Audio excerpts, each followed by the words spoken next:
Seja bem-vindo ao nosso canal. Se você está chegando aqui agora, este é um podcast sobre crônicas, contos e pequenas histórias da literatura espírita. Se você já conhece, compartilhe o link para que outros amigos também conheçam várias narrativas da nossa doutrina. O livro de hoje chama-se Pontos e Contos e é uma psicografia de Francisco Xavier.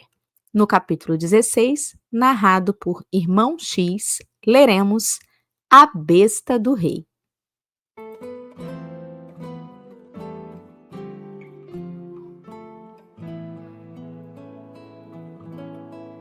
À frente da Assembleia Fraternal, que examinava a posição difícil dos médiuns com graves responsabilidades, o velhinho amigo estampou singulares característicos fisionômicos e narrou.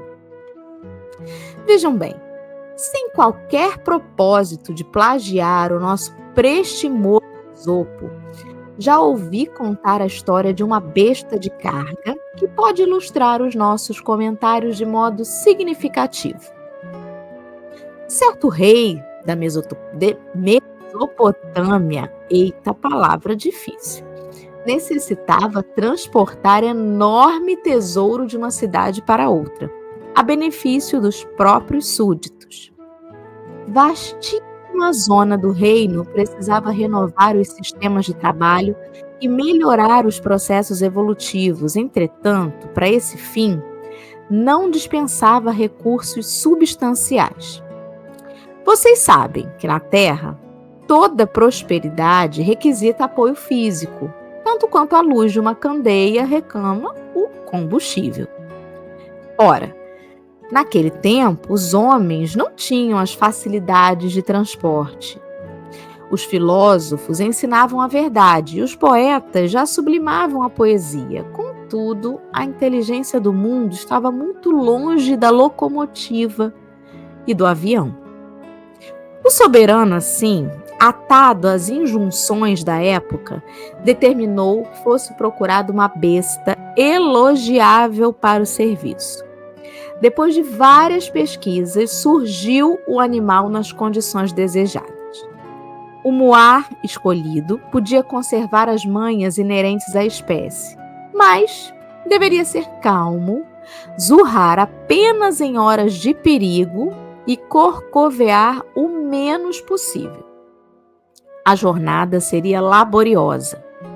Dias e noites de marcha forçada, com intensivo aproveitamento das horas. Aprazada a partida, a besta, em sua ingenuidade de serviçal, prazerosamente recebeu um arreamento brilhante. Deixou o palácio, sob aclamações festivas. Precedida de carruagens e batedores e seguida de infantes armados, era ladeada de fidalgos e escrivães, guardas e mordomos, artesãos e ourives, lanceiros e escudeiros, congregados em rumoroso séquito para acompanhá-la. A expedição realmente era das mais proveitosas, os benefícios seriam incalculáveis. Mas isso, porém, não exonerava a besta do cansaço natural, né? As caixas repletas de metal precioso que sustentava se provocavam geral admiração, mas eram para ela peso incômodo e incessante. Em razão disso, a viagem, que começou alegremente, foi se transformando ali aos poucos em peregrinação dolorosa para a besta. Enquanto outros muares podiam comer os legumes frescos de que vinham carregados para alimento da expedição, a pobre era honrada e desditosa, gemia sob a carga de ouro maciço. O soberano, se era compreendido por grande parte dos súditos, possuía também vassalos infiéis que, por incapacidade de entendimento, lhe solapavam a autoridade. Por essa razão, o animal sofredor era objeto de invectivas e achincalhes por toda parte dos adversários do rei. Suada, exausta, A infeliz namorava o espelho do Eufrates, sequiosa de uns goles de água pura.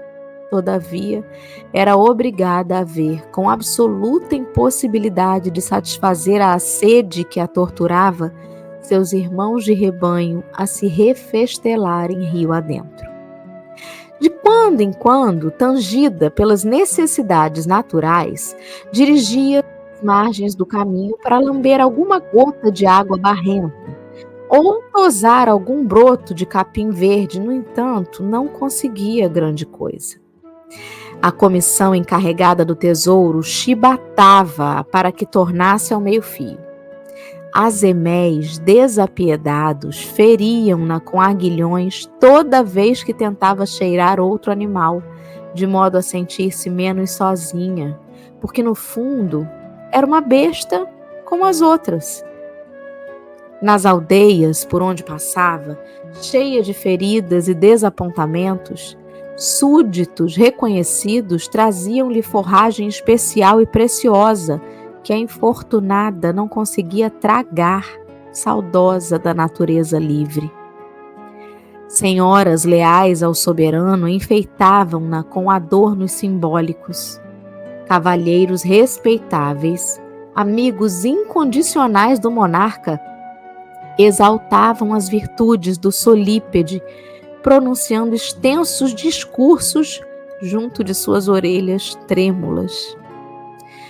O animal guindado à situação de tal brilho era, porém, descendente de sua espécie e não podia trair as leis evolutivas, não obstante o favor real. Por semelhante motivo, amarguravam-lhe não só as considerações e honrarias indébitas, como também as disputas sem fim que se levantavam cada dia em torno de suas patas inseguras. Se varava as portas de alguma cidade, sua passagem causava distúrbios. Cortesãos generosos intervinham, discutidores.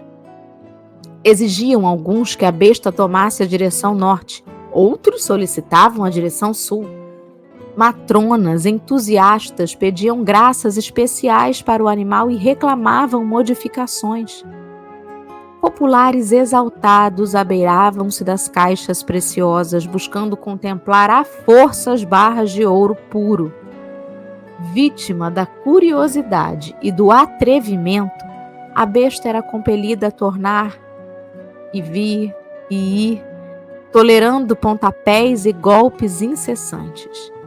Se procurava refúgio ao lado dos artesãos, faminta de socorro, os ourives protestavam, acreditando que o muar desejava fugir. Se tentava acolhimento, então, junto aos ourives, para defender-se de alguma sorte, aí os artesãos provocavam reação rumorosa, fustigando-a a pontaços. De quilômetro a quilômetro, o serviço tornava-se mais asfixiante. De vilarejo a vilarejo, a perturbação aumentava sempre. A besta não conseguia aliviar-se.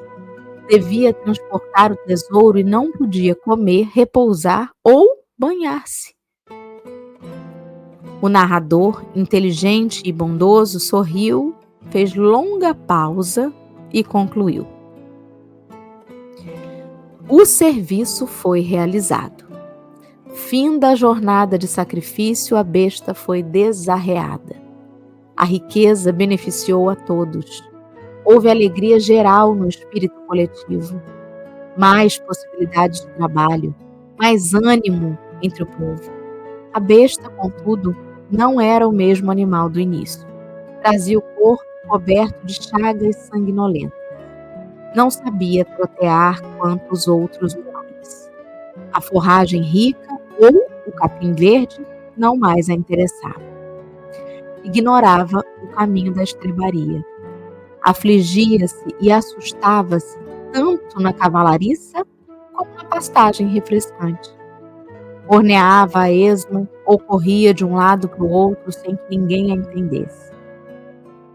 Aos servidores do rei, felizes com as novas possibilidades, pouco importava o destino de tão extravagante animal.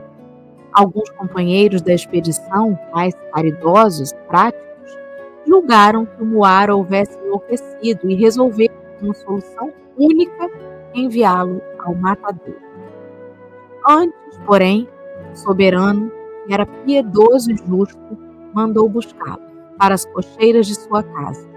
Não se sabe como, e ninguém mais o viu. A essa altura da narrativa, o velhinho fez uma pausa e, endereçando a nós outros esse olhar percussiente e límpido, perguntou: Vocês não acham o médium de responsabilidade em nossos dias muito semelhante à besta do rei? Sorrimos todos, entreolhando-nos surpresos, mas a curiosa interrogação ficou no ar.